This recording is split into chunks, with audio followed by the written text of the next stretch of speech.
All right before that donor break, we heard Holographic Map by Pawn Shop Casey.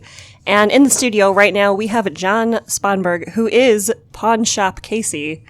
Welcome to WDSO. Thank you, Emily. It's great to be here. So why don't you tell us about that last song? Tell us, what it was like to create it, how you wrote it, all of that good stuff. I think there's definitely a traveling motif in that one. That one goes back all the way to like the mid 2000s, I think, when I wrote that. And I'd taken a long road trip out west in 2004 one time. And that really, I think that just sort of put my songwriting on maybe a little bit of different trajectory than it had been at the time. Because right after that road trip, I went back to school and, had a lot of time to play music and write and meet interesting people. I worked at a cafe called Express Yourself back then, and they were running open mics and getting a lot of people in there. People I am still in touch with kind of online and are still making music today. Holographic Map, I mean, that's... just kind of the mystery of traveling and wondering what it's going to amount to, and then, I don't know, being sort of mystified, enchanted, and sometimes beleaguered by all the things that can happen in life and out when you're traveling, I guess, yeah. So, John, where are you from? Can you tell us a little bit about your background and then maybe also what you do in your day-to-day real life? So I'm from Valparaiso originally. My dad was an English professor at Valparaiso University. My mom worked in education also. So I grew up in the region for a large part of my childhood with a couple of other stints here and there in other various places. We lived for a year in New York, and then when I was really young, I lived in, I spent a couple years in Cambridge, England, actually, and then, but by the time I was, 15, 16, I had still spent the most of my youth in the region for sure. By the time I was 14, and I'd kind of been weeded out of the Northwest Indiana youth athletics movement. I had picked up a guitar by that age, and I spent one summer just learning folk songs on my dad's Martin guitar. I think John Henry was the first folk song I learned to play, and I bought a couple of Tom Petty songbooks and got started that way.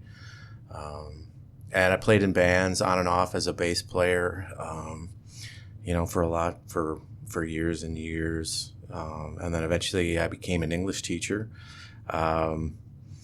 after bouncing around a little while, and actually student taught here at Chesterton for part of a semester in 2007. And I'm still working in public education today. I still I work in the English department at IUN out there, and so I'm still in contact with students and teachers. Still hosting and playing open mics a lot around the region. I'm still very local, still very on the ground type of local performer. I feel like that's good. I love contributing that to, this part of the region. Yeah. At that level. It's a lot of fun. There's a lot of freedom, and you meet a lot of interesting songwriters and, people with cool taste in music along the way. Okay, well, you mentioned John Henry and Tom Petty, but what other bands or musicians would you say you draw inspiration or influence from? Ooh, a lot, I guess. I guess I have to say that I really fall into the fish head category. I'm a huge fish head, for better or worse. It's like a love-hate relationship at this point. I've just listened to them for so long and still enjoy going back to their old shows and listening to all the energy that they bring to the stage. It's live, it's in the moment. They're making it up as they go along. There's just so much energy. But I also get into, I don't know, the bands I've been listening to most lately. maybe might even be just like bands like Ulrich Schnauz and Jonas Monk, or Brightback Morning Light, which are kind of instrumentalish, I guess you could say, but very like low key, mellow vibes. Maybe like Ulrich Schnauz is more like ambient electronic stuff, kind of. But yeah, I mean, if a great song is a great song, and that's ultimately like that still will catch my attention for sure. Sure. Yeah, Townes Van Zandt in the last decade I got into a lot. I would say Nick Drake and some other English or Irish fingerstyle guitar players have kind of influenced me along the way too. When I really started songwriting, like in the early 2000s, I was listening to a lot of Nick Drake. And there was an Irish fingerstyle guitarist named David Surratt, who's a really good sort of northeastern musician. You can still sort of find a post about him here or there online. But he had a really cool acoustic fingerstyle guitar book that I learned quite a few tunes out of that from. And yeah, Nick Drake, what can you say? So many great songs. Absolutely. Yeah. Well, there you go. I do love Nick Drake and Townes Van Zandt. Have you seen Townes' documentary, Heart-Worn Highways? I don't think I've seen the whole thing.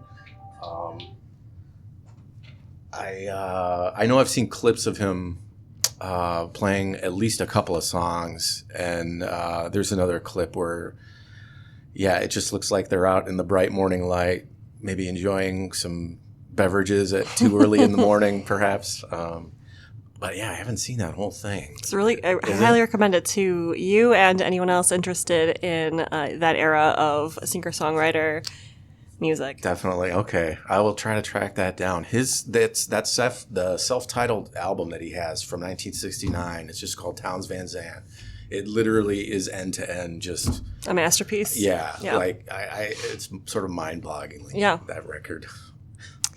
All right. Well, with that in mind, how would you describe your sound? Wow. Good question. Nowadays, like I still have that. You know, if you were to just hear me playing or hosting an open mic, you'd probably think I was kind of into. I would say you'd probably hear like a Nick Drake, Bob Dylan, Tom Petty kind of influence with a little, peppered with some Radiohead sounds. I wind up listening to Radiohead just because they're on my hard drive and I have them on shuffle a lot. So that sort of, I guess, indie acoustic vibe, I think is still pretty prevalent there. You're going to hear that for sure. But I don't know, the way my songs arise, I definitely try to be patient in sort of an almost, I want to say sort of a Paul Simon way where I try not to force songs at all, I used to listen to Paul Simon a lot too, and I've read about him and how he was just sort of a very methodical, patient songwriter. Definitely wasn't trying to crank out hits necessarily, but he would just he would definitely patiently wait for them to come. So sound, I still have an acoustic, definitely a big acoustic influence. I don't know, in the last few years I've been more into like Canterbury prog rock from the 70s as well. Like that's just as much, like this next EP that I'm working on right now is probably gonna have a little more of that flavor, I think. I think there's still gonna be like a nice lucid quality to it though too. So okay. Yeah. All right, we're gonna hear another song from Pawn Shop Casey, but before you do, your name is John. Why is your moniker Pawn Shop Casey? Oh, good question. So like in playing a lot of open mics over the years, the way you sign up for open stages a lot of times I would just come up with different names to put on there. And I wouldn't really intend for them to like be permanent stage names. Half the time they were literally just jokes. Like there was just this list of them, like Harold Valparaiso or Julius Worthy, Private Bogart, Squelch Intersections. There was just a ton of them, and Pawn Shop Casey. So like I worked in a pawn shop one summer, like back in the 90s. And then my first year of teaching, it's a weird thing to connect, I know. But so like my first year of teaching, I actually had a student named Casey. And I think before class, I sort of overheard another student. I don't know if they were like giving him a hard time or just kind of making fun of him, or just like if it was just honest sort of like banter.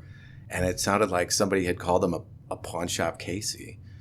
And that stuck with me. And I just scribbled it down like normal. And lo and behold, yeah, it kind of stuck. It just like didn't, just both with myself and with other people, it was just sort of easy to remember, I guess. Okay. Yeah. Shout out to Casey, wherever you are. Shout out to Casey. Stay tuned. We've got more with Pawn Shop Casey coming up. Pick the center of a rat trap and hidden figure eights. She's imperial as innocent and can't get straight. It's not the horses being ridden, they're not all heroes, you know. They hope the contraband stays hidden with those computer bills. What you were thinking before, what you were thinking before. You know I couldn't tell, you know I couldn't tell. I'd figure it out without being let in. I'd figure it out without being let in. Fireworks and lamps, like things unseen. Oh, lullabies and music boxes, sped up to 33.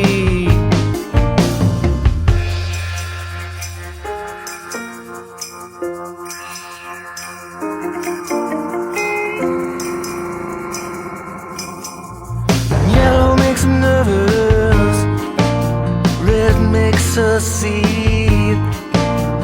Blue is such a calm man, black is a dream, dream.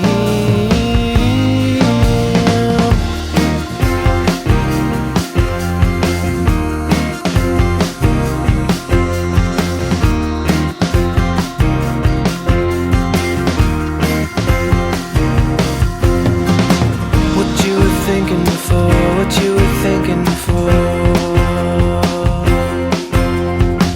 You know I couldn't tell, you know I couldn't tell. I had to figure it out without being let in. I had to figure it out without being let in.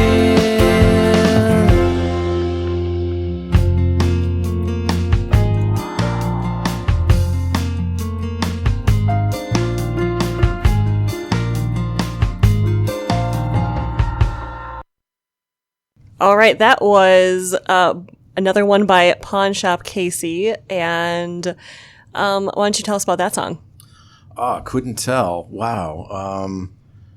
Holy cow. That's just, I guess that one's really sort of a feeling about, when you feel, sometimes you get those feelings like you're in the room and everybody's talking about you, or, like everybody else is in on the joke, but you're the one left out, kind of. I mean, Sure. it's sort of just about that kind of feeling, I guess. Gosh, yeah, I hadn't thought about. I mean, it's interesting to think about that sort of feeling now, because when I wrote it, yeah, I mean, I definitely still felt like I was going through stuff like that a lot. I don't know, but I just, yeah. Sure. It's been a while. I get it. Okay. Would you say that Pawn Shop Casey is an evolution of some of your past musical projects, or is this something new entirely? Oh, I definitely think it grew out of, and what I wanted to do with songwriting. It definitely sort of grew out of playing bass in a band, like basically almost all through the entire 1990s when I was still in high school, college, playing in bands. Because those were definitely, I don't know. I mean, if you think about it as one big arc, right? I definitely felt like I always wanted to be able to write and perform songs, but just the getting to that point was, I mean, it took a while. It was about 8 years of playing bass in a band, and sort of often being the one. It was definitely a collab. I mean, when you're in a band, it's great if it's collaborative. Sure. And it often was collaborative, but like most of the time, I definitely felt like I was definitely not the one sort of carrying the flag Sure. or leading the way. I definitely felt like I was maybe the least talented on my instrument. I don't know if those guys would agree with that or not, or if they felt that way too. But it was, even though, at a certain point, it becomes like an equal collaboration. Because if you work at it long enough, you realize, these songs have got to, whatever you're working on, it's stuff that's got to be played, and you're in the room together, and you're, it definitely becomes sort of an equal thing. But being able to just say, I'm going to put this line and this phrase and this guitar part in this song, it definitely grew out of sort of amassing all those experiences for all those years of, playing through a lot of covers and, and often sort of just being the observer, I guess you could say.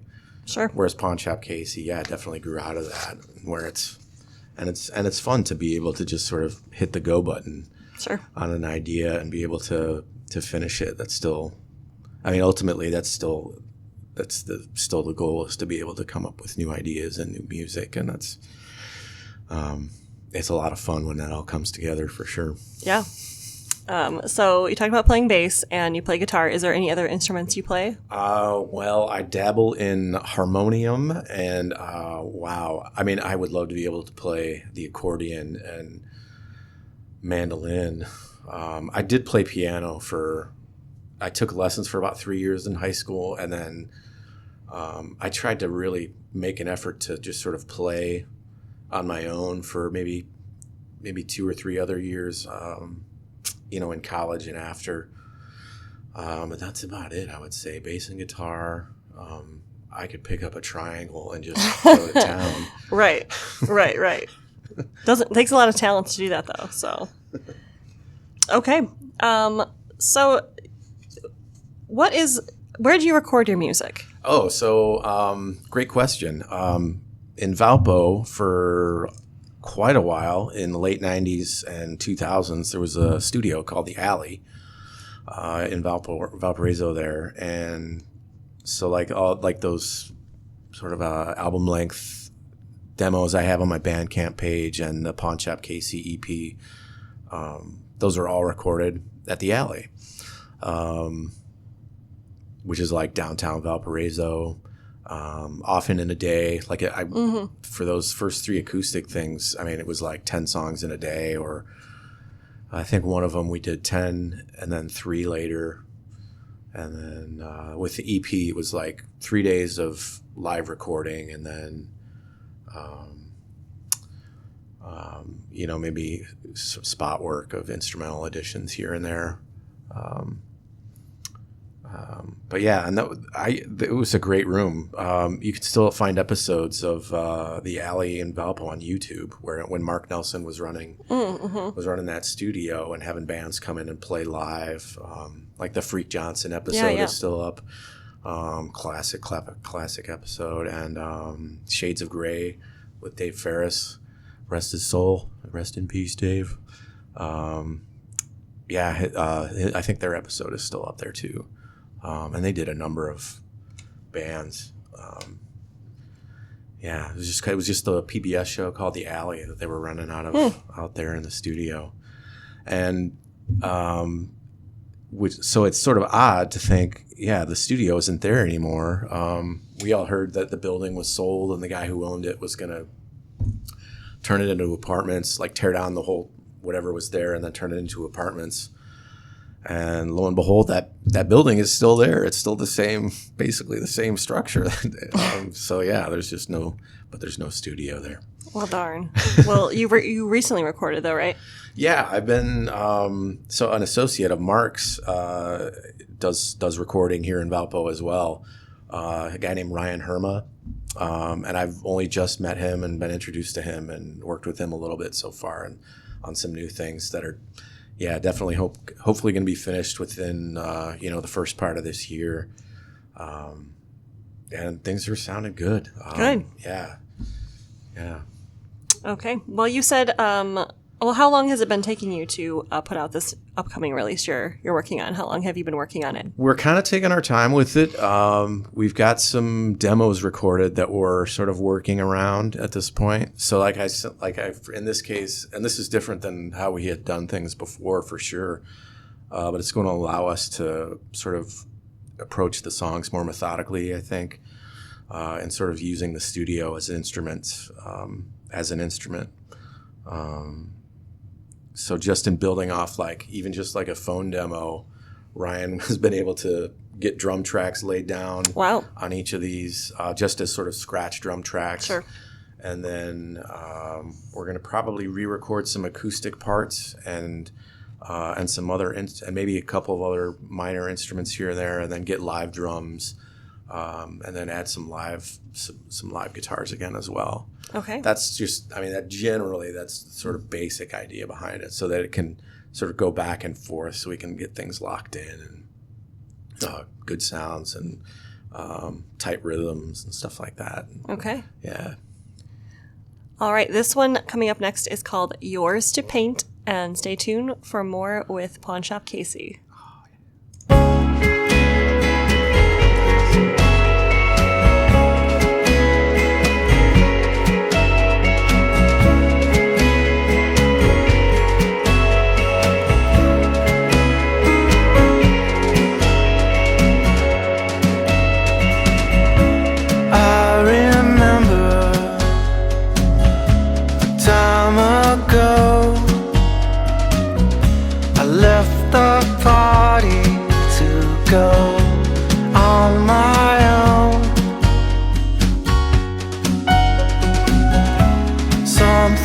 Follow. I looked behind. Everything they said was in my mind.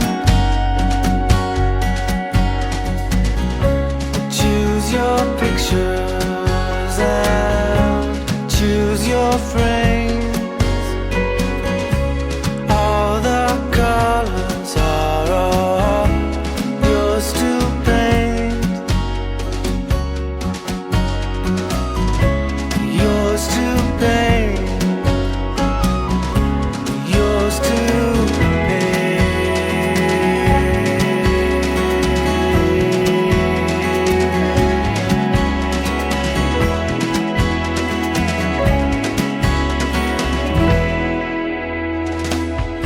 Standing back there on a hill, I heard a sound that paralyzed me as it went around, like little statues on a tray, with folded hands and bow its head to pray. Choose your pictures and choose your frames. All the colors are all yours to paint, yours to paint, yours to paint.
Alrighty, that was Yours to Paint by Pawn Shop Casey, who is in the studio with us right now.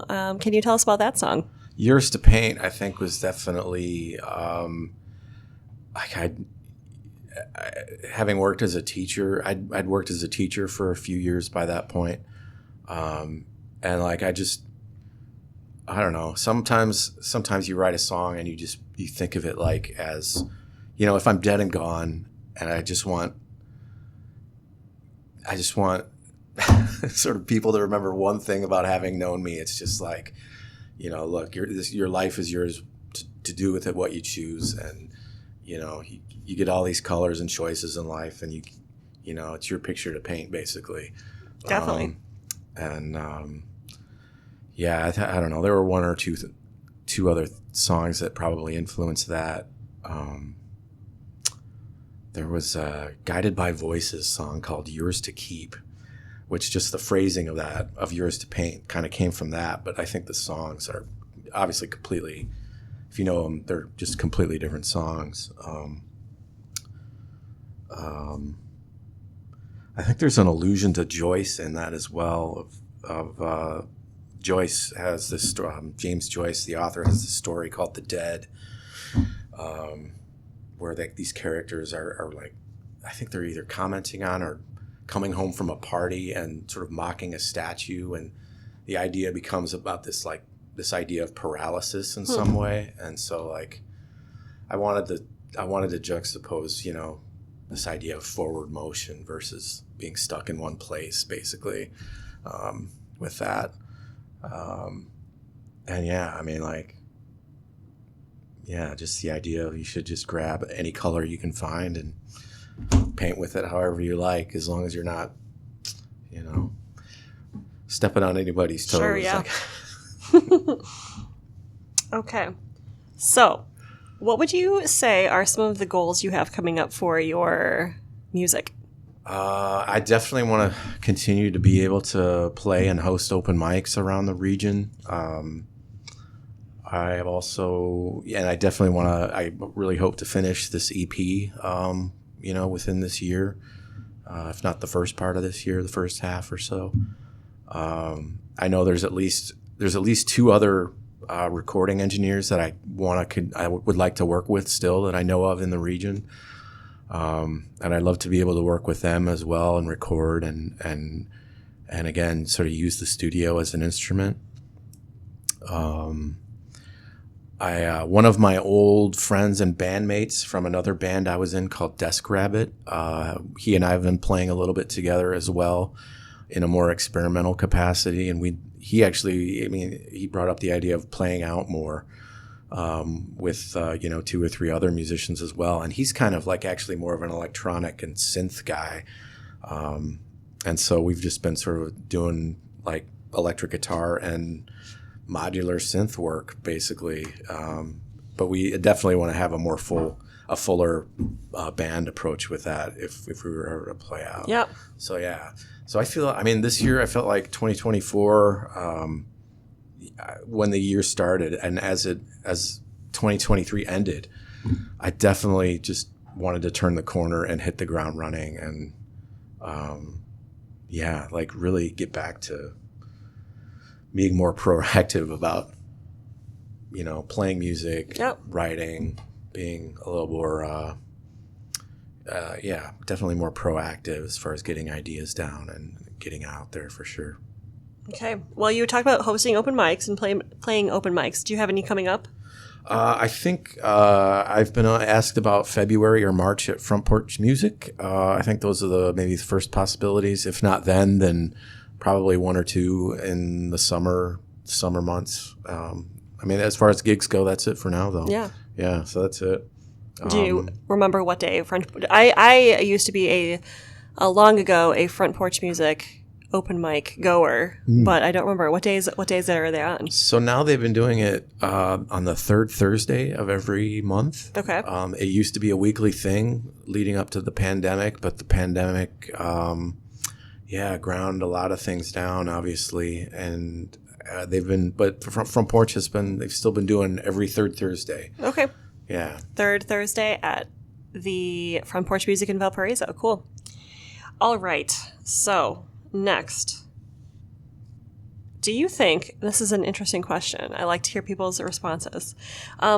Do you think that being from Indiana has any way influenced your songwriting style or sound of your band? For sure. Yeah. I keep coming back to this idea of being at the dunes and just looking at the city of Chicago and growing up in the shadow of that, as well as in the shadow of, all the other things that I sort of grew up with, from everything from like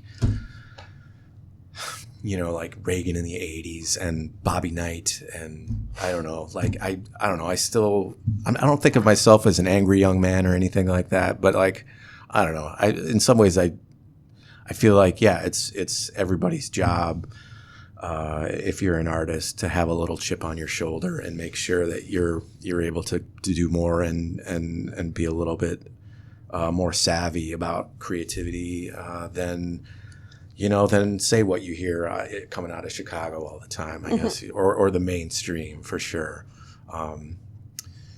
And being in Indiana with all that, man, what there's so many things you could say, so many different directions to go. Yeah, it's it's interesting, right? We're in a sort of I feel like we're in these sort of two blue counties up in the left corner of the state with a blue capital, and then everything else is a red county, so it's, a lot of polarities. Polarities, that's the Sure. word I was trying to say. Yeah. So yeah, I feel like that's, that attitude I think is definitely there. Sometimes spoken, sometimes just unspoken and sort of underneath the surface, I guess. All right, cool. Well, with that in mind, we're going to hear another one by Pawn Shop Casey, and we'll be right back.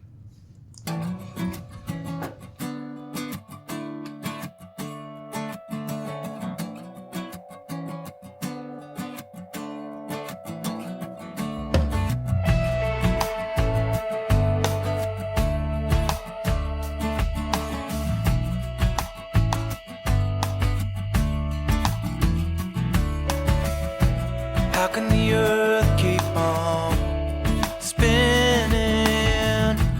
How can the sun keep on burning still? How can the moon keep on chasing it? How can the sky keep on covering it?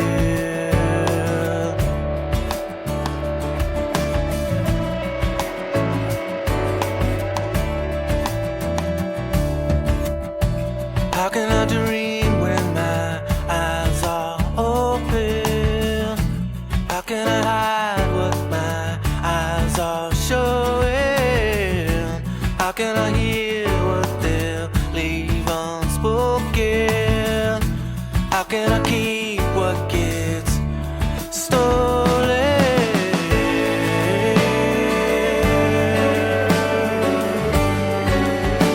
You are in between the arrows. I realize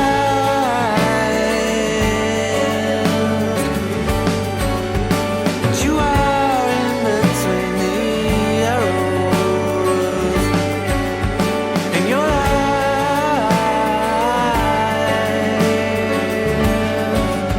Yeah.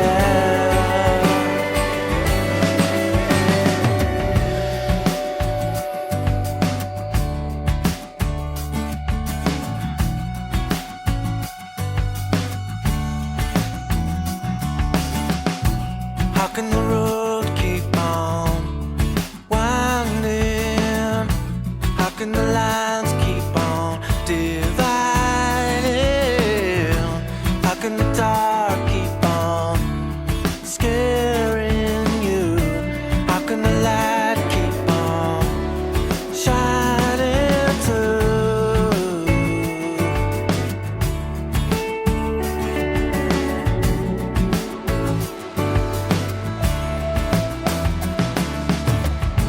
How can the days keep on changing? How can the time keep on passing me by?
Okay, that one was another one by Pawn Shop Casey, and tell us about that song. So that was Arrows. Wow, I have a specific memory of that song coming to me. Definitely came pretty fast. That guitar lick, I definitely thought of it as a cross between Modest Mouse and Flaming Lips when I wrote that guitar riff, that little, intro guitar line. I was listening to Yoshimi Battles of Big Robots a lot, and just the way that drum beat sort of pervades through that whole album. The drums just are really cool on that whole thing. And so I had a really strong sense of rhythm for, for that whole week. I was just starting to listen to that album. And so that riff, but I had been on a Modest Mouse kick for a while too. So I definitely felt like, and then also I just remember writing the lyrics while I was in this speech class at IUN. It just was coming to me, and I was just had a whole bunch of verses that I had to sort of whittle down and give more focus and stuff. But it all sort of rolled from that question, the idea, or just rattling question after question after question, because they just don't seem to. Sometimes it just feels like it's just one more question. Sure. You going through your day, and it's just well, what about this? What about how? There's just no end to it. So that was definitely the vibe on that song for sure. And I was back in classes at the time, and I seemed to have, it just seemed like a time to be keeping a list of, of those kinds of things, to make sure I was in a critical mindset, like thinking critically, to where I wasn't, just accepting things at face value all the time. Cool. I guess. Yeah. Okay. Well, I know you talked previously about not pushing a song and letting a song sort of come to you, but what else would you say is your songwriting style? Wow, great. Yeah, great question. In terms of how I go about it and approaching writing, well, there's definitely a sense of like a common thread of somehow there's this method of sort of noodling around and waiting for ideas to come until something really, really grabs you. But then in another sense, I think there's this, you almost sort of have to reinvent how to write the song at the same time, which is kind of maybe a weird juxtaposition to think about. Because I don't like to repeat myself. At no point do I ever feel like I'm going to try to sort of write the same song twice, even if sometimes they might come out like that from time to time. I definitely try to take a sort of enough of a patient approach to where I feel like, the idea or the seed of the song is definitely a unique thing that can be explored in the lyrics and the sort of harmony and melody, which over time that gets challenging. After a long time, I remember hearing an interview with James Taylor where he said, there's basically 8 songs that you can write. There's basically 8 kinds of songs that you could totally of all the songs out there, and he's been doing it for how long now? I mean, and he's still writing songs. Yeah. So 60 or so years in. Yeah.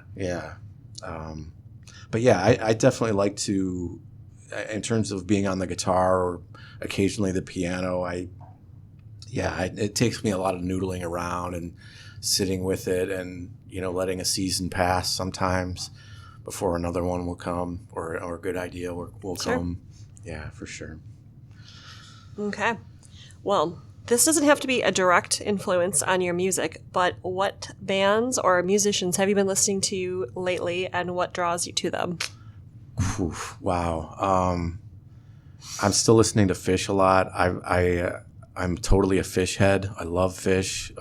It is a love-hate relationship at this point, though. I've been so I love the energy that they bring to their stage performances, up to their last tour, and going back to their shows in the 90s. Their whole archive is online. You can listen to their whole, almost every live show they've ever played, basically. So there's just so much music out there, in general to find. And on the other hand, like I spent last weekend looking up Chan, like the band Chan, and trying to figure out why they stopped making music. And like, the 2 albums they have are just mind-blowing, these mind-blowing crazy instrumental guitar albums. Basically, just like math rock kind of stuff. And sort of that led me to another band called Wdso, which is another kind of instrumental sort of post-rock indie band. They've got a great album called No Clearance. It was really cool. Like I had this last week. I listened to that a lot. I know there's a couple of other songs. I'm always sort of like balancing between sort of indie rock and then songwriters too. I'll hear I don't know.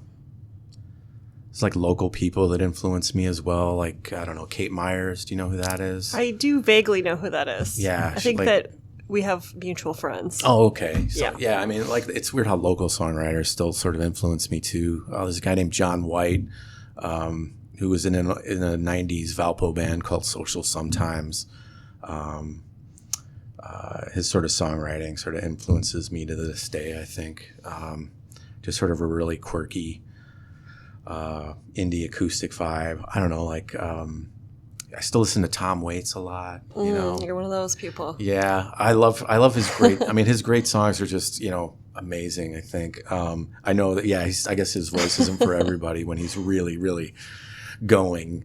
But Radiohead too is another.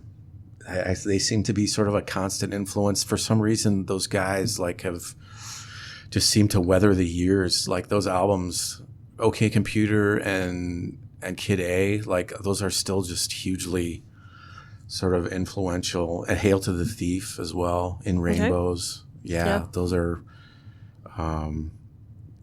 just sort of always in my hard drive on shuffle, basically when I'm at work and stuff like that. Got it. So I think that's always, and Nick Drake too is always in there for sure. Sure. Okay, we just have a couple more questions left, but before we do those, we're going to hear Soulcaster by Pawn Shop Casey.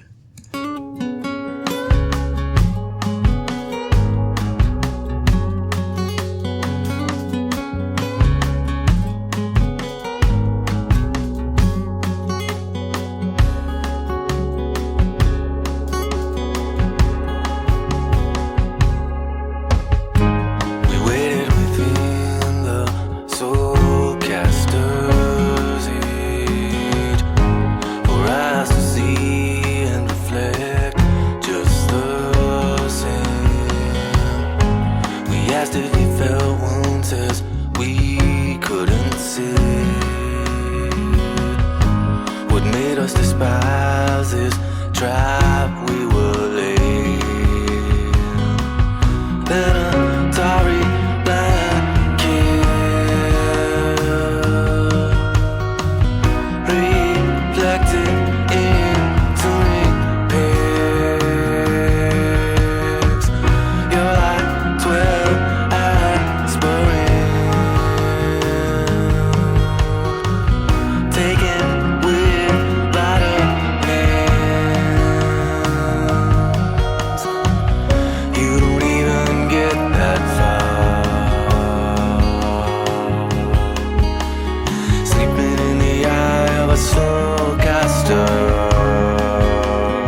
Alrighty, we're back with Pawn Shop Casey, and let's hear a little bit about that song.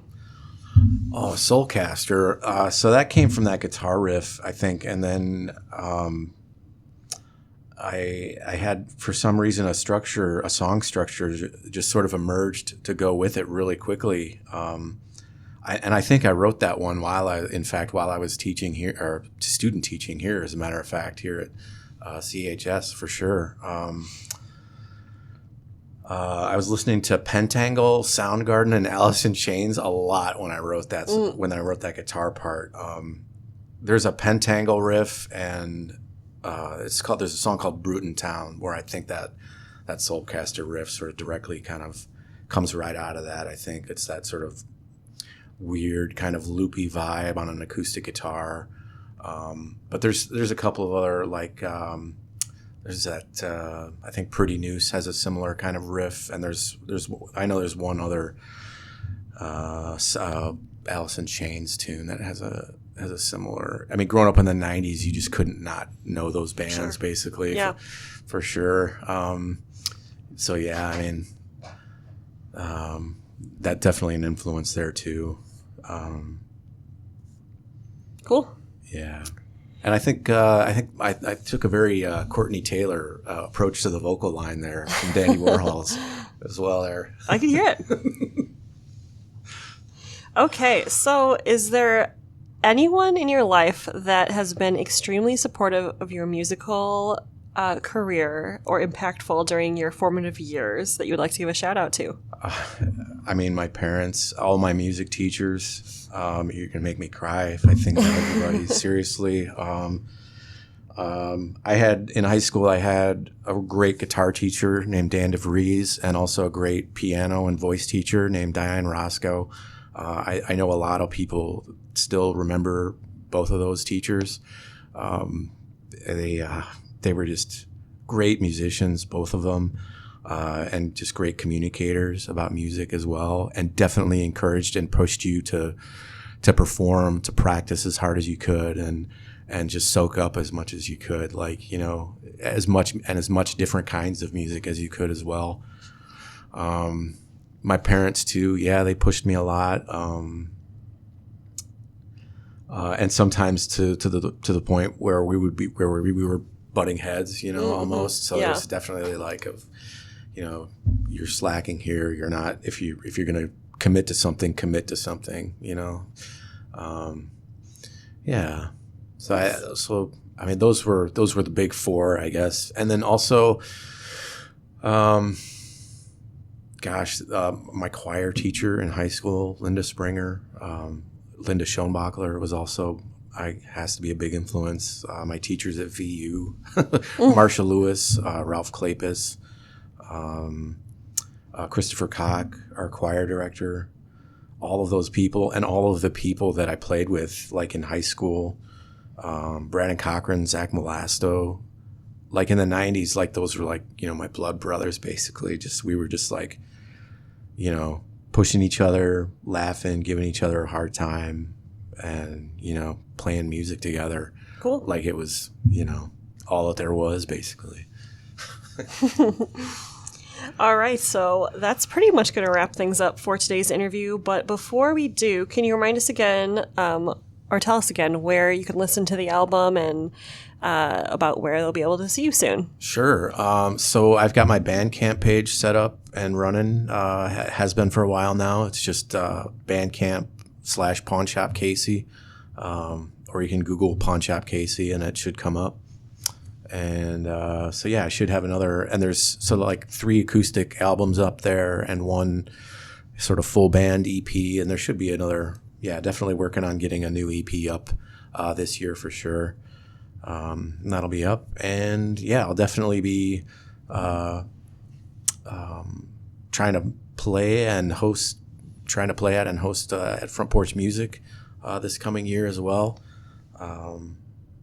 I've also, I've got like a Facebook that's just where I post my own stuff as John Sponberg for all the Pawn Shop Casey stuff. And then my Instagram page too, which is Judo Living Spree, but is also under the Pawn Shop Casey moniker as well. So yeah, and I try to post musical updates there pretty regularly. I mean, that's basically all I try to use social media for anymore. To keep it music related and definitely on the positive side, positive vibes and stuff. All right, cool. Well, thank you for coming in. It was great to meet you and hear your songs. If you're in a band or a musician who would like to be featured on WDSO, give us a ring or message us on Facebook. Coming up next, we're going to hear Waterloo Sunset by the Kinks after I hit you with this station ID. You're tuned in to WDSO, Chesterton, Indiana.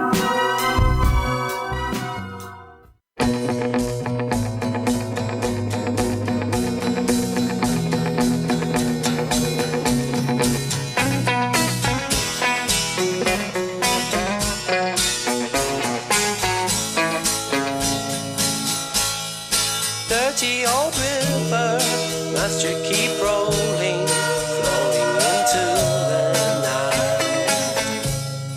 People so busy, make me feel dizzy.